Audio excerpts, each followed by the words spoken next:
Pada suatu hari Rasulullah SAW ditemui oleh malaikat Jibril. Rasul pun bertanya, "Ada apa wahai Jibril?" Jibril menjawab, "Wahai Muhammad, sesungguhnya hari ini Allah Subhanahu wa Ta'ala sedang mengobarkan nyala api neraka, dan seluruh para malaikat amat ketakutan. Mereka tidak tahu harus bagaimana. Untung aku ingat," kata Jibril, "bahwa engkau Muhammad adalah sumber cinta dan sayang Allah Subhanahu wa Ta'ala kepada alam semesta. Dengan alasan itu aku kesini, bertabaruk mengambil berkah dengan cinta Allah kepada dirimu, ya Rasulullah, ya Muhammad."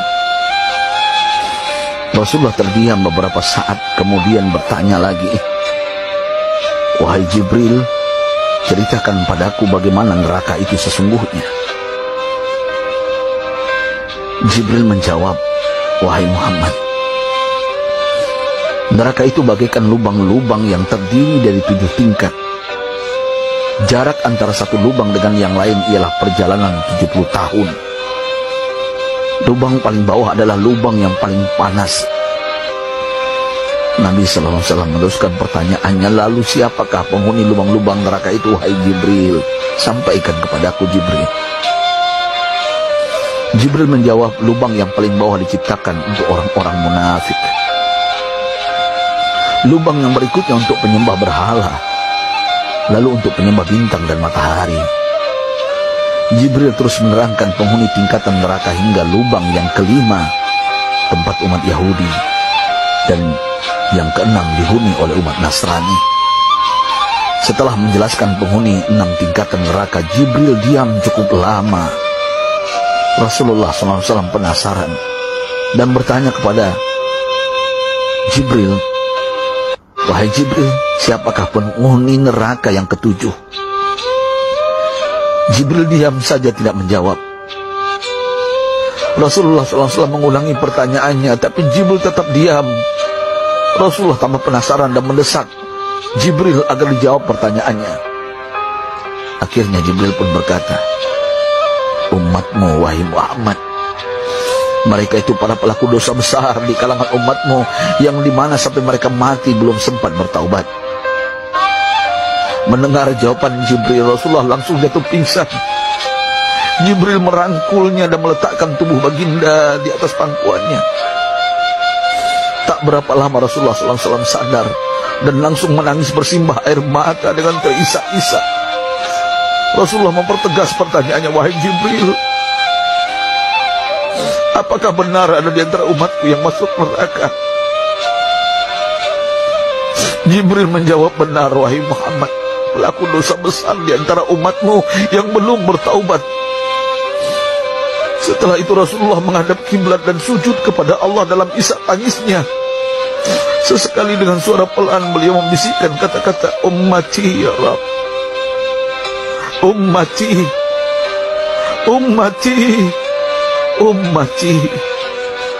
Beliau SAW tidak mengangkat kepalanya dalam keadaan seperti itu selama 3 hari 3 malam, kecuali setiap Bilal bin Rabah mengumandangkan azan, barulah beliau bangkit untuk menjadi imam, dan setelah itu kembali sujud lagi. Pada hari ketiga Abu Bakar menyadari hal ini, beliau mengetuk pintu Rasulullah dan mengucapkan salam 3 kali, namun tidak terdengar jawaban. Abu Bakar sedih dan berseru di hadapan pintu Nabi besar Muhammad SAW, "Apakah ada jalan untuk masuk ke rumahmu ya Rasulullah?" Tetap tidak ada jawaban. Di jalan Abu Bakar bertemu sahabat Umar. "Mengapa engkau menangis, wahai Abu Bakar?" kata Umar. Abu Bakar menceritakan keadaan Rasulullah SAW. Maka Umar pun melangkah menuju rumah Rasulullah dan terjadilah hal yang sama. Umar pun pulang dan menangis. Di jalan Umar bertemu sahabat Salman Al-Farisi. Dengan terisak Umar bercerita kepada Salman hingga membuat dia amat sedih, namun tidak berani mengulangi hal yang sama. Salman melangkah menuju rumah Fatimah radhiyallahu anha dan menceritakan hal itu. Setengah berlari Fatimah menuju rumah ayah tercinta dan mengetuk pintu sambil mengucapkan salam. Mendengar suara lembut putri tercinta, sejuklah dada Rasulullah. Beliau bangkit dari sujud dan membuka pintu. Alangkah terkejutnya Fatimah melihat Rasulullah, ayah tercinta, amat kurus dan pucat. Fatimah memeluknya lalu menangis. Wahai ayah, apa yang terjadi? Mengapa engkau amat sedih seperti ini? Rasulullah kembali menangis dan berkata dengan suara lirih, wahai Fatimah, belahan jiwaku, bagaimana mungkin aku tidak sedih sedangkan Jibril mengatakan akan ada kelak umatku yang akan masuk neraka. Subhanallah, betapa besar cinta Rasulullah kepada kita umatnya. Sahabatku, Rasulullah mencintai kita. Antaman ma'aman ahbabta, engkau akan berkumpul dengan orang yang kau cintai. Mari kita mencintai baginda Nabi besar Muhammad SAW yang mencintai kita umat yang tidak rela kita masuk neraka. Mari kita mencintai beliau dengan berselawat. Sahabatku, sampaikan, Rasul mengajarkan kepada kita, man dalla ala khairin falau mislu ajri fa'ili. Siapa yang menunjukkan kepada kebaikan, maka dia akan mendapatkan pahala seperti orang yang mengerjakannya. Mudah-mudahan ini menjadi pahala jariah bagi kita.